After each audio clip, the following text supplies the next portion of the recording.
Hello and welcome back to the channel. My name is Taylor and today is a crochet and chat, let's catch up sort of thing.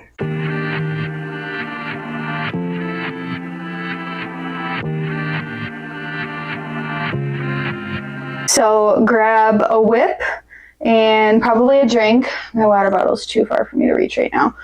And get settled in because I'm about to yap. Hi, how's everyone doing? How's your mental health? Mine is not doing so great after the switch of presidents that the United States just had, not having a fun, funky, and fresh time. But speech season has started for my students, and I am so happy and thankful for this opportunity. It really gives me an opportunity to take my mind off of things, and just like interacting with these kids has been such a blessing and so much fun.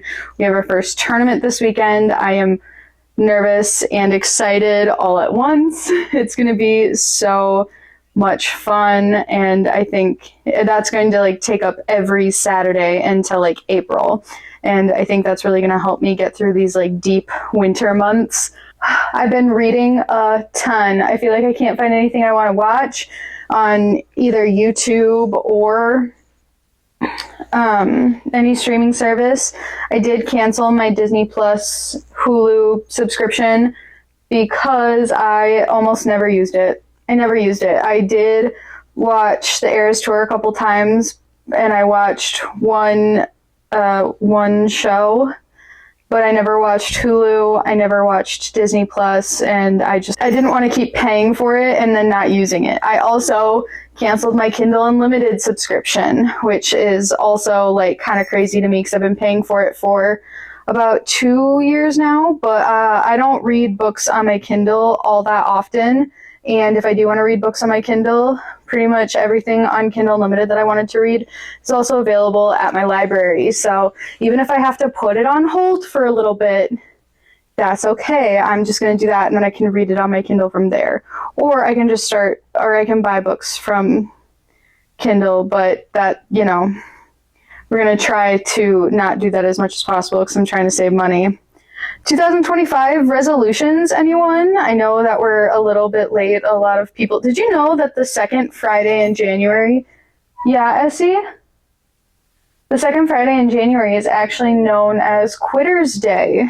Quitter's Day has not gotten me quite yet. I don't try to like kind of throw out the person I am in favor of trying to like be something or someone completely different. So my goals included working out 3 times a week and or 12 times a month. I want to read a chapter of a nonfiction book every day. What else was there? Oh, I want to apply to a grad school program. I'm in the very early stages of looking into that, and it's so daunting to think about. Like, it makes me so nervous, but it is also something that I've been wanting to do for a little while, and I think no better time than now than waiting and maybe potentially not having that opportunity in the future, since our Vice President J.D. Vance thinks that women shouldn't go to college. So that's super fun for us single American women. I'm interested to see how this mic works this time. Last time I tried to use this, there was a lot of construction going out outside my window, and it was so loud. And clearly these mics are pretty sensitive, so it was like kind of picking up that background noise. But right now, other than Essie playing in the kitchen, it's pretty quiet. So hopefully these are working a little bit better, because I would love to be able to provide a higher quality of sound. Yeah, so I've been reading quite a bit. I read 8 books in January, and like technically January's not over, but I really doubt that I'm going to get another book done by Friday. I mean, I would love to. It's always the goal. But I think I've realized I need to start being more of a monogamous reader if I want to get through books faster. Because I do this thing where I'll be reading like 4 different books at once. And I think if I just have like 1 audiobook, 1 ebook and or physical book, and 1 nonfiction book, I think that is fine. I think that that would be just fine for me. Obviously, that's still 3 books, but another reason why I kind of wanted to like get rid of my Kindle Unlimited is because I feel like I was reading, I had like my 20 loans out, right? But I wasn't reading them ever. Like I never chose to read on my Kindle. And like I said, the books that I want to read are also available at the library. So right now I'm reading the Boys of Tommen series, and I do have my, I get to use my subscription until February 7th. And then, you know, all those books are going to go away. So I'm going to finish keeping 13 before then. And I am excited to finish that book. I'm just like, I love Johnny and Shannon so much. I really like Destiny Sidwell's YouTube channel. I think that she is just such a fun, cute, quirky booktuber. And her and I normally don't have the same taste in books. Normally, if like I really like something, she doesn't. And I obviously that's not a ping on her character or anything, because like I said, really like her. But normally we don't like the same books. But I am just like in love with these characters. I'm in love with the story. I'm really excited to see where it goes, since the next 2 books are about Shannon's brother. And then we also have, you know, Gibbs's book that just came out in 2023. So I'm really excited to get back on that. I read Onyx Storm, and I think I need to go back and reread all of the Empyrean books, because a lot of people went back and were rereading them prior to reading Onyx Storm, and like we saw it coming. Like I don't want to give any spoilers, but like I thought that title was so on the nose. Like it was so on the nose. It was still really good. I think I might have been too removed from the series, because like I'm not saying I didn't like it. I gave it 4 stars. Like I do think it was a good book. I think that for me, I left too much time between, you know, the first book, the second book, the third book. So I do really want to reread that. And you know what? It actually made me really want to reread. Has anyone else ever read the Crave series by Tracy Wolff? I feel like I'm the only person who ever talks about these books. I need to finish the series. I actually haven't finished the series yet. But it's that one, it was like in Target for like ever, and then I think I just saw it on my library, and that's honestly how I get through series a lot of times, is that I see it as an audiobook at my library, and then I'm like, oh, okay, cool. Let me just check that out, and then I end up listening to an entire series. But it was a couple years ago now, and honestly, I have all the books. I'm like, I should do a reread. And I'm just like, wow, I want to reread all of these books. How do I both reread books and also read new books? Because whenever I reread a book, I'm like, it's the getting to the reread, like picking it up and reading it. It's not the act of rereading that I hate. It's the thinking about it. Because if I think about it too much, I'm like, oh my God, I'm wasting time. I could have been reading so many new books. Whereas like I do think, at least for myself, when I reread books, I read them faster for sure. And so I'm like, oh, I could do a reread of these and these and these. And I'm like, Taylor, that's a lot. That's a lot for 1 year. Like, I think it'd be really funny to do a reread of 50 Shades of Grey almost 10 years after I first read them. Because I read those books when I was 19 years old. I'm 27. I'll be 28 in November. Which is so weird to think about, because like I just turned 28, but still it's like now 2025. I'll be 28 this year. Anyway. But I read those when I was like 19, and now thinking about it, and like other people have obviously dogged on it and stuff. But I have the 3 main books, but then I also have all 3 books from Christian's perspectives, which I haven't finished. So I was thinking, oh, I could do like side by sides or something. I don't know. Let me know what you think in the comments below. Because like that was the series that got me back into reading. Like it's always interesting to hear what got people back into reading. But when I was 19 and read those books, I actually read the first one when I was on a cruise, and that got me into, because like smut really wasn't something that we talked about. It was still very taboo. I think it's still taboo to a certain extent, unless you are like in book circles, if that makes sense. And you know, so you had like romance wasn't its own thing in bookstores yet, is what I'm saying. So it didn't have its own like genre shelves unless it was like the Nora Roberts like little tiny like mass market paperbacks. And so I read these books, and so the only thing that it was categorized under was erotica. So I was reading like very intense erotic books when I was like technically still a teenager. I was an adult by law, I was an adult, but oh my god. And then like I'm reading Finding and Keeping 13, and I would say that those books are, I would say, like kind of sex positive. Like they talk about sex, but there is no sex on the page from what I've seen so far, from what I've read. I've only read the first like book and a half. But you know, they talk about sex because they're kids and it's something that they're interested in, and they got all these hormones going on and stuff. But I feel like, you know, it's in this appropriate manner. Like I think from 16 to 18, you know, it's a fine book. Because the thing is like we can talk about like, oh, no smut in YA books, and I'm very much a proponent of that. But these things still happen, and so, you know, it's, I don't think it's bad, especially, this isn't, I guess, I don't know if this is considered a spoiler, but in the second book, Johnny and Shannon are like kissing, and he like pulls back and he's like, I don't want to have sex. And she's like, what? Why not? Like, I want to please you. Like, let's do this. And he was like, I don't think you're ready. We don't have to be ready in this context or like for a relationship. We can just do things at our own pace and blah, blah, blah. And they have this like very nice, like mature conversation about it.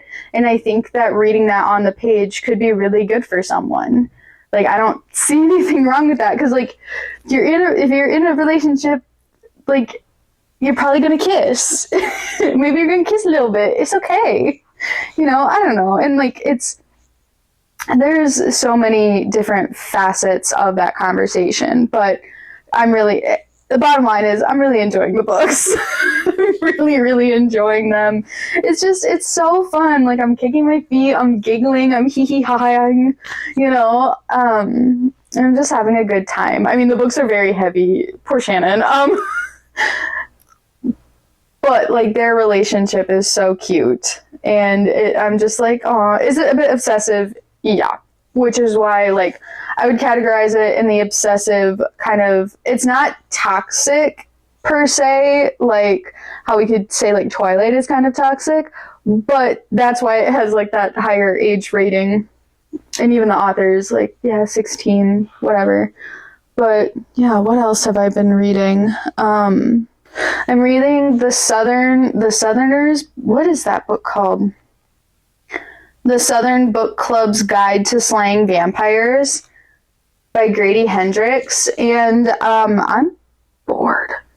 I hate to say that. I want to finish it because I want to know what happens. It's just like, it's very slow. It's very slow, I would say. But I do think I like Grady Hendrix's writing style, so I think I want to read more by them. But I don't even think I'm 50% through the book yet. I know I'm not 24%. Where am I?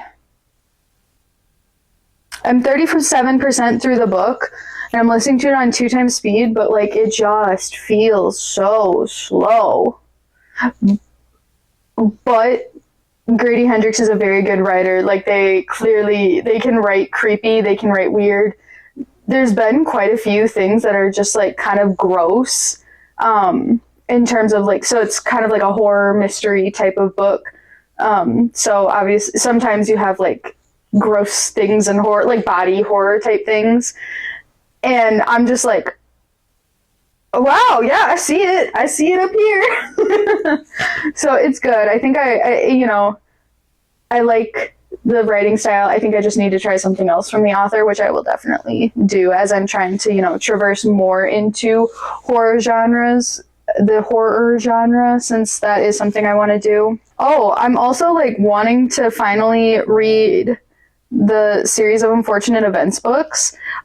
Somehow I stumbled across like a short video essay about a series of Unfortunate Events by Lemony Snicket, and now I'm like, oh, I really want to read these books. And so I checked out the first 2 on my Libby app, and they're both 3 hours each, and I'm like, oh, dang, I can get through these really quick. So I have read I read when I was like in middle school, elementary school, middle school. I read like the first 4 books, and then I think I just like lost interest, so I never finished them, but I've always wanted to finish them. But see, it's so weird. And then I want to watch the Netflix series too, because I've heard that that's really good with Neil Patrick Harris. I heard that that was like a really good and nice, like faithful adaptation, or at least that's what this video essay person said. So I don't know. I've always been a very big YA reader. And it's interesting to me when people say that they're like aging out of YA. Not because I think it's not a bad thing to say or to feel or to think. I just think that YA is so widespread, it's so all-encompassing, and especially if you read like a lot of different YA or even middle grade novels, I think that it's like such a fun adventure.